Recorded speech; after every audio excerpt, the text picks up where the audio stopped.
조사는 3단계로 구분을 할 수 있습니다. 조사에서 첫 번째 단계는 현장에 가기 전에 사전조사, 그리고 두 번째 현장조사, 세 번째 갔다 온 후에 정리할 수 있는 그 현장조사 정리 및 보고서 작성에서 3단계로 구분을 할 수 있고요. 사전조사에서 중요한 것은 이 지역에 가기 전에 그 지역에 대해 있어서 이제 중요한 종들이 어디에 서식하는지에 대한 사전 정보와 중요 서식들이 어디에 분포하고 있는지 사전 현황을 파악할 수 있습니다. 저서성 대형 무축수 동물이라는 거는 그 말 그대로 저서성, 바닥을 기어다니는 대형이라는 거는 사람의 눈으로 봤을 때 눈으로 확인할 수 있는 크기의 생물을 얘기하고요. 무축수 동물인 건 척추를 가지고 있지 않는 생물을 얘기를 합니다. 그래서 종합해 보자면 바닥을 기어다니는 눈에 보이는 물속에 살고 있는 생물들, 그리고 한식이라도 물속에서 서식했던 생물들을 총칭으로 얘기를 하는 말이고요. 크게 저서성 대형 무축수 동물은 두 가지 무리로 분류를 할 수 있는데요. 두 가지 무리 중에 한쪽은 비곤충류와 한쪽은 이제 수소곤충류 두 가지로 나눌 수 있고요. 수소곤충류는 잘 알려진 대로 그 한식이라도 물속에 서식하는 애들을 말하는데, 딱정벌레 목 중에 물방개라든지 잠자리류, 그다음에 이제 하루살이류, 그다음에 강도래류, 날도래류, 이런 그 다양한 그 물속에서 그 서식을 하다가 우화해서 이제 성충이 되는 곤충류들이 있고요.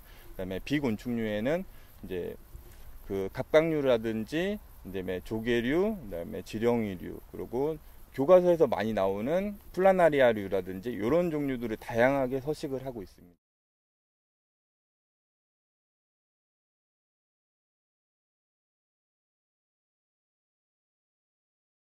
현장 측정 장비에 대해서 설명을 드리면요. 현장 측정 장비에는 이화학적과 물리적 요소를 측정할 수 있는 측정 도구, 현장 채집 도구, 그리고 그 채집물을 담을 수 있는 채집통, 그리고 안전 도구, 그리고 현장에서 직접 그 생물을 확인할 수 있는 도감 등을 가지고 다니고 있습니다. 이제 수질 측정 장비로 해서 그 다항목 수질 측정기로 5가지 항목 정도를 수질 측정을 하는데요. 그 항목들에는 DO라든지 그 전기 전도도, pH 등을 측정을 하고요. 그다음에 이 규모에 대해서 어느 정도가 되는지를 확인하기 위해서 거리 측정기를 사용해서 그 이제 규모를 측정을 하게 되고요. 현장에 대한 GPS 자료, 그다음에 사진 자료 등을 그 현지 조사표에 작성을 하게 되고요. 그다음에 채집 도구에는 화상에 따라서 달라지는데요. 그 니즐 형태의 경우에는 그 수초나 니즐 형태는 이제 디프레임넷을 사용해서 채집을 하고요. 그다음에 화상이 자갈이라든지 그 돌로 형성되어 있는 경우에는 드레지 형태의 채집 도구를 사용을 하고요. 이런 뜰채 형태를 가지고서 채집을 하게 되고요. 그다음에 그 시료들을 담을 수 있는 통과 알코올, 이런 것들 핀셋 등이 준비가 되고요. 그다음에 안전에 이제 저희도 민감하게 좀 하기 때문에 오염되어 있는 지역에서 그런 걸 오염물질을 방지하기 위한 그 고무장갑이라든지 혹시나 물에서 날 수 있는 사고에 대비하기 위한 구명로프, 이런 것들을 현장 채집 도구로 가져가고 다니고 있습니다.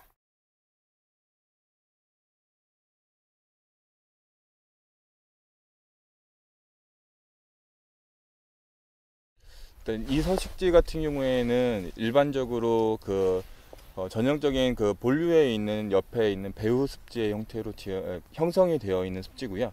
그다음에 배후 습지 같은 경우에는 물이 그 범람했을 때 많이 옆으로 넘치는 그런 형태의 습지를 이야기를 하고요. 그런 습지 같은 경우에는 대부분의 본류와 그 생물상은 거의 많이 공유를 하고 있는데, 수소곤충류와 그다음에 조개류, 폐류들이 많이 서식을 할 것으로 예상이 되고요. 그런 부분들을 조사할 수 있게끔 조사 도구를 설명드리면서 다시 시작하도록 하겠습니다. 현장에 들어오게 되면 제일 먼저 하는 일은 이제 GPS 좌표고요. GPS 좌표는 현장에 들어오기 전에 5분에서 10분 정도 켜놓은 상태에서 좌표가 지정된 그 좌표를 현지 조사표에 작성해 주시면 되고요. 그리고 수변부의 수폭을 잴 때는 끝과 끝 지점에 거리 측정기를 이용해서 거리를 측정을 하게 되고요.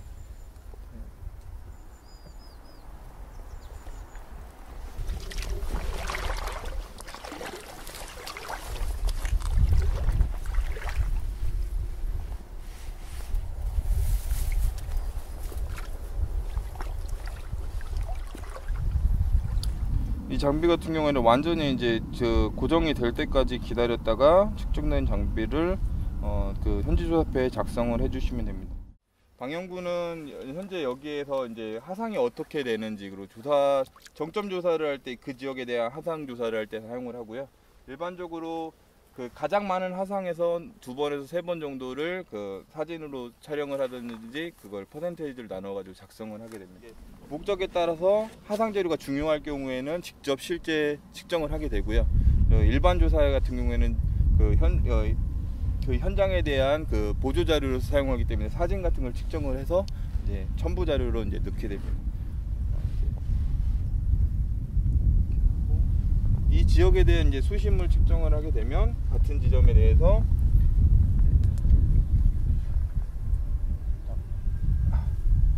60 이렇게 해서 수심까지 같이 측정을 하고요. 구간에서 필요한 정점 지역에서 이제 2번에서 3번 정도, 아니면 뭐 구간의 설정에 따라서 규모에 따라서 이제 측정하는 거는 이제 횟수는 달라질 수 있습니다. 이 도구의 이름은 드레지라고 합니다. 머리는 되게 무거워야 되고요. 그래서 하상이 한 5cm 정도가 바닥이 이제 긁혀서 나오게끔 이런 형태로 되어 있고요. 만약 바닥에 하상이 단단해서 잘 안 됐을 경우에는 두 번째 방법으로 이제 들어가서 발로 같이, 킥으로 같이 이렇게 해서 안쪽에 있는 거를 1m 정도를 바닥을 긁어주면서 같이 끌어주는 형태로 이렇게 진행을 하시면 됩니다.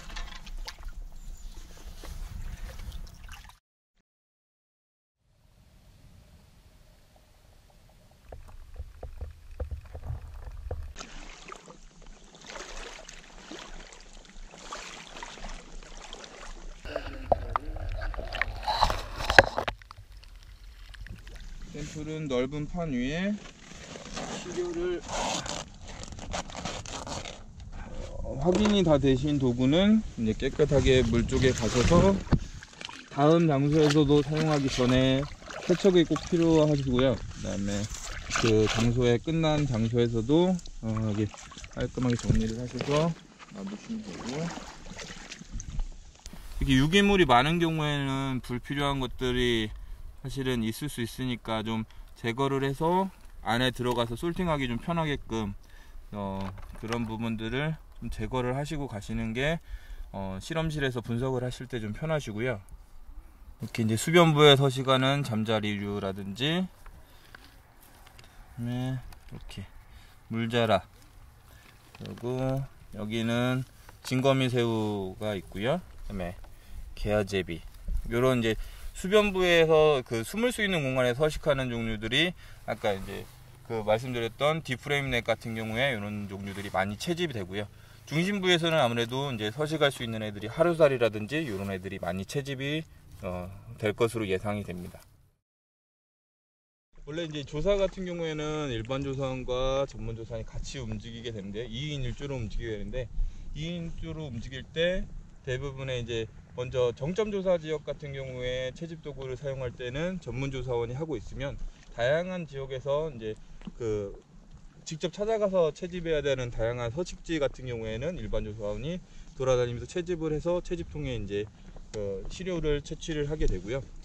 그렇게 됐을 경우에 이제 그 시간 단축이라든지 서로 간에 이제 위험 요소를 이제 감지할 수 있기 때문에 대부분의 채집은 2인 1조로 진행을 하고 있습니다.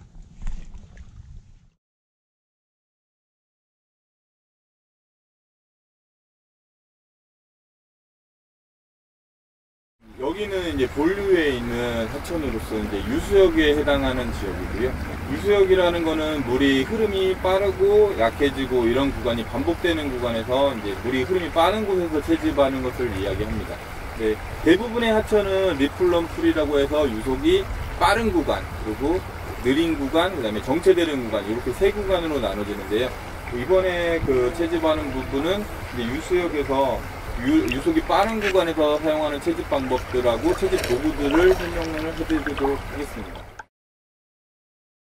유수 지역에서는 지정된 구간 내에서 조사를 하기 위해서 이제 서버넷이라는 도구와 드레지라는 도구의 수심이 깊은 곳에서 사용하는 드레지라는 도구 두 가지를 사용하게 되는데요. 이 장비는 유수역에서 사용하는 장비로 서버넷이라고 합니다. 물이 흐르는 방향의 반대 방향으로 아래에서 위쪽에서 그 도구를 댄 상태에서 혼자서 할 때는 위에서 물의 흐름을 방해하지 않고 무릎으로 살포시 눌러준 상태에서 안에 있는 돌이라든지 이런 것들을 시료들을 채취를 하게끔 이렇게 그 바깥으로 확인을 하면서 안에 그 생물이 붙어 있는지를 확인하면서 채취를 하는 형태고요. 두 명이서 움직여서 같이 조사를 할 경우에는 유성이 굉장히 빠른 구간에서는 혼자서 이게 도구를 잡고 있을 수가 없기 때문에 일반적으로 보조전이 서버넷을 방향이 틀어지지 않게끔 뒤에서 잡아주는 형태에서 앞에서는 물살의 흐름을 영향을 받지 않게 아까와 똑같은 형태로 앞에 있는 사람은 뒤에 장비에는 신경 쓰지 않고 채집하는 데만 집중을 하면서 샘플링을 하면 됩니다. 이 채집 도구는 정수 지역에서도 사용하지만 유수 지역이 수심이 깊은 곳에서도 사용하는 채집 도구로서요. 채집 도구의 사용 방법은 그 1m 정도의 거리를 가지고서 바닥을 끌면서 정량 채집을 할 때 사용하는 도구입니다. 이 도구를 사용할 때 정수 지역과의 차이점은 정수 지역은 중심에서 자기 몸에 서 있는 방향으로 해서 가운데에서 바깥쪽으로 해서 채집을 했다면 이 유수 지역에서 채집을 할 때는 물이 흐르는 반대 방향에서 바닥을 끓고 대부분 유속이 많이 센 곳에는 하상이 돌이 크기 때문에 끌어서는 대부분 채집이 많이 안 돼서 앞에 쪽에서 발로 하상을 긁어주듯이 가면서 같이 1m 정도를 채집을 해주시면 샘플이 채집이 됩니다.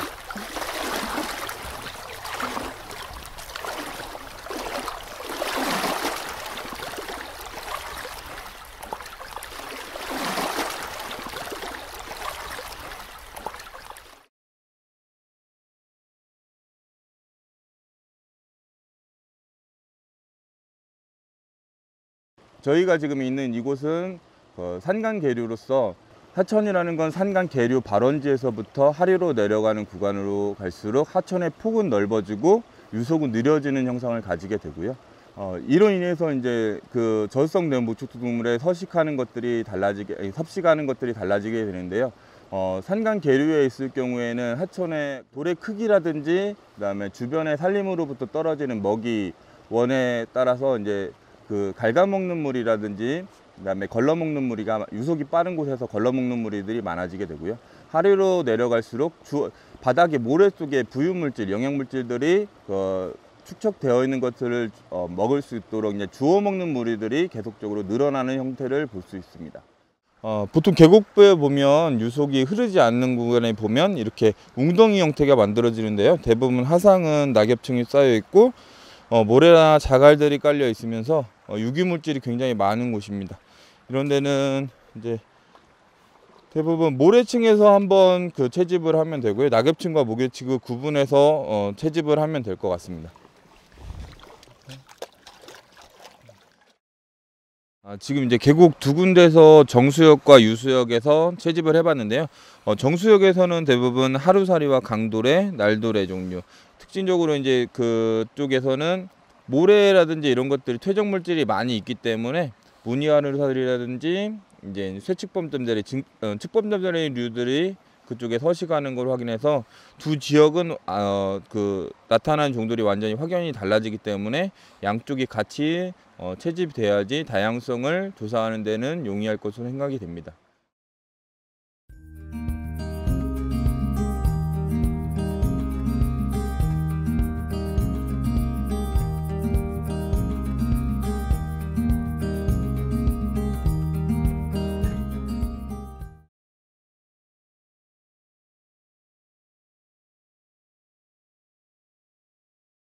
현장 조사가 마무리된 다음에 이제 실내 분석을 하게 되는데요. 이제 저희가 이제 생물을 채집을 해올 경우 같이 채집된 생물과 비생물을 나눠서 필요한 샘플만을 저희가 골라내기 작업을 해야 되는데요. 이 생물들을 골라내실 때에는 서로 같은 종들끼리 비슷한 유형의 형태를 보고서 이제 같이 모아놓기를 하게 되는데요. 이 모아놓은 샘플들은 이제 훼손되지 않도록 이제 알코올이라든지 아니면 칼륨유닉을 이용해서 보존을 시킬 수가 있는데요. 다 동정이 완료될 때까지는 아직은 중간 단계이기 때문에 우선은 알코올을 사용하고 나중에 장기 보존할 경우에는 칼린 용액이라는 용액을 이용해서 표본의 상태를 손상되지 않고 오랫동안 보존할 수 있습니다. 곤란의 기잡이 완료된 종들은 현미경상에서 동정을 하게 되는데요. 많은 분류군들을 동정해야 되기 때문에 대표적인 서적들을 가지고서 일반적인 종들 먼저 우선적으로 해야 되고요. 동정이 안 되는 종에 관련돼서는 문헌이라든지 논문 등을 활용해서 이 종에 대한 분류키라든지 그리고 특징들을 정확하게 파악한 후에 동정할 수 있을 것으로 생각이 됩니다. 여러 가지 도감을 많이 보실수록 더 많은 종을 동정할 수 있다고 판단이 되고요. 이것들은 이제 동정이 완료되면 동정 기록지에 기입을 해서 종에 대한 현황들이라든지 분석에 필요한 정보들을 보고서 작성이라든지 아니면 종 목록 작성 시에 활용할 수 있을 것으로 생각됩니다.